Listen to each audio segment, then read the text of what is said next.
चूंकि आज विषय है, विषय में रूप से आप देख सकते हैं कि बौद्ध धर्म का समाज के लिए क्या करना होगा और महापुरुषों का योगदान हमारे लिए क्या रहा, आंदोलन के लिए क्या रहा, और एकमात्र हिंदू धर्म जो के पक्षपात से इस देश का भला हो सकता है कि नहीं। ये तीन महत्वपूर्ण शब्द है। तीनों महत्वपूर्ण शब्द का जो सोच हमारे विषय रखने वाले व्यक्तियों के अंदर आया तो कुछ न कुछ समस्या है, इससे इसीलिए आया है। आप यहाँ बैठे हुए क्रांतिकारी साथी हैं, आप सभी लोग जानते हैं कि इस देश में जो समस्याएं हैं उसके पीछे कहीं न कहीं विदेशी आक्रांताओं का, विदेशी जो आक्रमणकारी है उनका रोल है। इतिहास में अगर आप जाते हैं तो इस देश के जो ब्राह्मण लोग हैं वो इस देश पर कब्जा किए हैं और यहाँ के रहने वाले नहीं हैं, विदेशी हैं।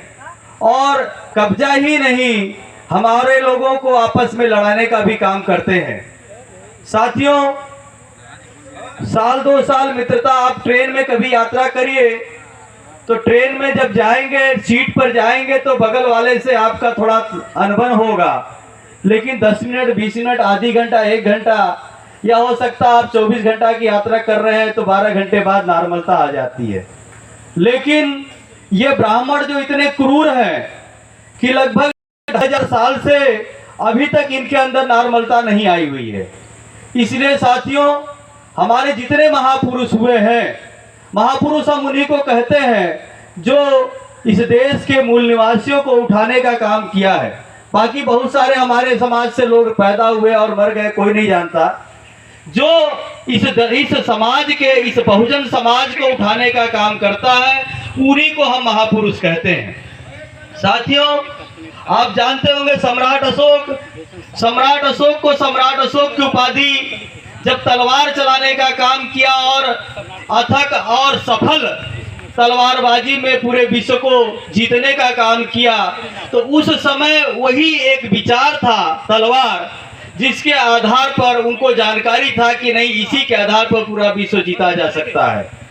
लेकिन कुछ दिन बाद जब वो बौद्ध धर्म की शरण में आते हैं तो पता चलता है नहीं, और भी ज्यादा विश्व को और दिलों को भी जीतने का काम किया जा सकता है, और वो एकमात्र बौद्ध धर्म से है।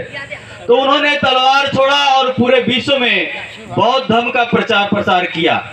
साथियों, बौद्ध धर्म का प्रचार प्रसार किया ही नहीं, बौद्ध धर्म को प्रचार प्रसार के लिए योद्धाओं को तैयार किया। पूरे देश में बौद्ध